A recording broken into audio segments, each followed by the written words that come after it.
செந்தில்வேல், இப்போ எடப்பாடி பழனிசாமியோட சம்மதம் இல்லாம ஓபிஎஸ், டிடிவி, சசிகலா இவங்களோட ஒருங்கிணைப்பை அமித்ஷா செஞ்சிட முடியுமா? நல்ல கேள்வி. அதுக்கு முன்பாக அக்னீஸ்வரன் ஒரு நீண்ட பதிலை சொன்னார். இந்த நேரத்தில் நீங்கள் கேட்ட கேள்வி நான் அப்படியே நினைவுபடுத்திடுறேன். பதில் முடிஞ்சிருச்சு, இப்போ கேள்வியை நினைவுபடுத்துகிறேன். எடப்பாடி பழனிசாமி அவர்கள் எங்கள் அணிக்கு தேசிய ஜனநாயக கூட்டணிக்கு வருகிறார் என்று டிடிவி தினகரன் சொல்லியிருக்கிறார். எங்களுக்குள்ள இருக்கக்கூடிய பங்காளி சண்டையை மறக்கணும்னு சொல்லியிருக்கிறார். இது சாத்தியமா அப்படிங்கிறது உங்களுடைய கேள்வி. இதை மட்டும் நான் நினைவுபடுத்திட்டு இப்போ போகிறேன். இப்போ நண்பர் பேசுகின்ற பொழுது ஒரு வாதம் வைத்தார். தன்முனைப்பு சிலருக்கு இருக்கும், எல்லாருக்கும் இருக்குன்னு சொன்னார். எஸ், அது இயல்பு தான். அதெல்லாம் மறந்து திமுகவை வீழ்த்த வேண்டும் என்ற ஒற்றை நோக்கத்தில் எல்லோரும் ஓரணியில் சேர வேண்டும் அப்படின்னு சொன்னார்.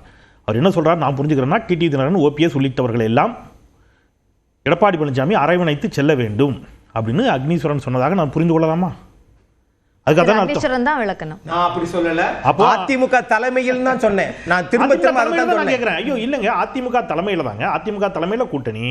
அந்த கூட்டணியில எடப்பாடி பழனிசாமி தலைமையிலான கூட்டணி. அதுல பாஜக, பாமக, டிடிவி தினகரன், ஓபிஎஸ் கூட்டணி தனி. இல்ல எனக்கு புரியல. இருக்கிறாங்க.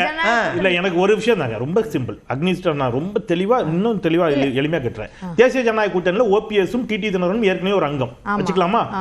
அவர்களையும் உள்ளடக்கிய ஒரு அணியாக இந்த அணியை கட்டமைக்க வேண்டும் எடப்பாடி பழனிசாமி என்று அக்னீஸ்வரன் விரும்புகிறார். அதையாவது அக்னீஸ்வரன் பேசினதை விட்டலாம். அதுதான் அப்படி விட முடியாதுங்க. என்ன பிரச்சனை நாங்க அது இல்ல. இங்க என்ன சிக்கல்னா, நீங்க ஏன் அதை நான் கேட்கறேன், சாரி நான் அக்னிக்காக அந்த கேள்வி கேட்கல. அக்னி உள்ளிட்ட எல்லோருடைய விருப்பமும் என்னவா இருக்குன்னா, இப்ப இங்க கேட்டீங்கன்னா அருமை சகோதரர் மனோர் பாஷாவுடைய விருப்பம் அதுவா தான் இருக்கும்.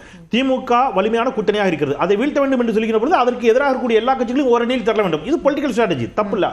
ஆனா இவருடைய விருப்பம் வேறாகவும் தலைமையினுடைய விருப்பம் வேறாகவும் இருக்கிறது என்பதை சுட்டிக்காட்டவே இவர்கள் தயங்குகிறார்கள். இல்ல இல்ல இல்ல, அதாவது நீங்க இல்ல சார், நான் அவரை சொல்றேன். நானும் சொல்றேன். ஓகே, அதான் நான் முடிச்சுறேன் என் நேரம் சார். சாரி. என்னன்னா இங்க சிக்கல் என்னன்னாங்க, இதை நீங்க கேட்ட கேள்விக்கு வரேன். இப்போ இந்த சிக்கல் இங்க இருந்துகிட்டே இருக்கு. டிடி தினகரன் ஓபிஎஸ் சார்ந்து என்ன முடிவு எடுக்க போறாரு எடப்பாடி பழனிசாமிங்கிறது ஒரு பெரிய கேள்வி. ஓகே, அடுத்தது இன்னொரு கேள்வி, நீங்க எடப்பாடி பழனிசாமியை தாண்டி அமித்ஷாவால் இந்த இணைப்பை சாத்தியப்படுத்தி விட முடியுமா? அதான உங்க கேள்வி. அதுதான் பெரிய சிக்கல்.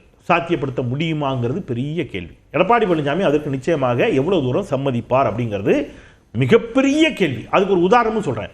தேசிய ஜனநாயக கூட்டணியில் தான் போர்டு வச்சாங்க அமித்ஷா வருகின்ற பொழுது.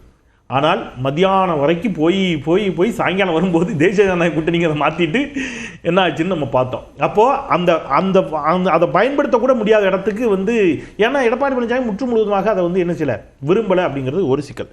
இன்னொன்று, பாட்டாளி மக்கள் கட்சியில் நடக்கிற பிரச்சனை என்பது முற்றிலும் வேறு. இப்போ அதிமுக பிரச்சனை என்பது யார் தலைமை அப்படிங்கிறதுல அவர்களுக்குள் ஏற்பட்ட ஒரு சிக்கல், மோதல். அல்லது இரட்டை தலைமை வேண்டாம் ஒற்றை தலைமை என்ற மோதல். இங்கே அப்படியா? மருத்துவர் ராமதாஸ் அவர்கள் அன்புமணி ராமதாஸ் தலைமை வேண்டாம் நினைக்கிறாரா? அப்படிதானே தலைவர் வேண்டாம் செயல் தலைவராக சொன்னது. அப்படி அதற்கு காரணம் தலைமைக்கான சண்டையானு கேட்கிறேன். நீ அப்படின்னா அவர் தாங்க நிறுவன தலைவர். அவர் நினைச்சிருந்தா எப்போ அந்த தலைமை பதவி அவர் எடுத்துட்டு போயிருக்கலாமே. அவர் தலைமை பதவிக்கு ஆசைப்பட்டு வர்றாரா? தலைமை பதவி தான் அவருடைய நோக்கமா? அது இல்லைங்கிறேன்.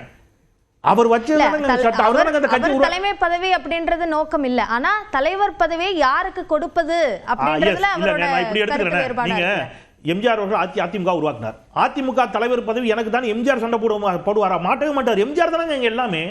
மேடம் ஜெயலலிதா தானே எல்லாமே. இங்க கலைஞர் தானே எல்லாமே. இன்னைக்கு திமுக அது மாதிரி அங்க ஐயா ராமதாஸ் தானே எல்லாமே. அப்ப சண்டைக்கு காரணம் வேற ஒன்று.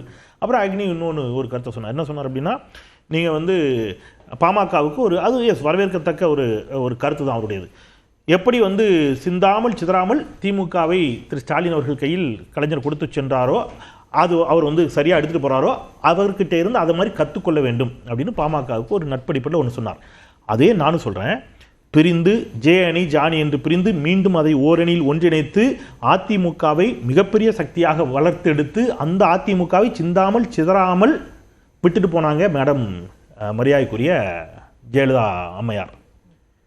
அந்த அட்வைஸை நான் என்ன சொல்கிறேன், ஜெயலலிதா அம்மையார்ட்ட இருந்து எடப்பாடி பழனிசாமி எடுத்துக்கிட்டோம். ரெண்டுமே குடும்ப கட்சிங்க.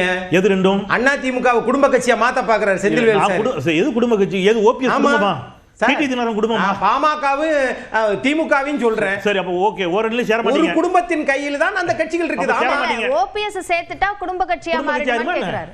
டிடி தினகரன் சொன்ன கம்பேரிசன் எதை சோ அப்ப டிடி தினகரன் இவர் எப்படி அத மறைக்கிறதுக்கு எப்படி கொண்டு வராரு பாருங்க. என்ன சொல்றாருன்னா டிடி தினகரன் சேர்த்தா திருப்பி குடும்ப கட்சி மாதிரி அடுக்குறாரு. சசிகலா டிடி தினகரன் சொல்லலைங்க சார். ஏதாவது ஒண்ணு சொல்லுங்க சார். எது சொன்னாலும் சொல்லலைன்னா நான் எப்படி தான் வாதம் பண்றது? அவர் ஒண்ணு சொல்லிடுறாரு, அப்புறம் நம்ம கேட்டா அப்படி சொல்லலைங்கிறார். பரவாயில்ல விட்டுருங்க, நான் அவர் தர்ம சங்கடப்படுத்துறோம்ல. இஷ்யூ இதாங்க. இங்க என்ன சிக்கல் அப்படின்னா, திமுகவை வீழ்த்த வேண்டும் என்ற நோக்கம் இவர்கள் எல்லோருக்கும் இருக்கிறது. அது அவருடைய உரிமை. அதுல நம்ம அதை போய் தப்புன்னு யாரும் சொல்ல முடியாது. ஜனநாயகத்தினுடைய அவருடைய உரிமை. ஆனால் அதில் ஓரணியில் திரள்வதில் இவர்களுக்குள் பல்வேறு சிக்கல்கள், இடையூறுகள் இருக்கிறது. அதுக்கு ஒற்றை காரணமாக நான் ஒன்றை பார்க்குறேன். நான் யாரையும் குறை மதிப்பீடு செய்யலை.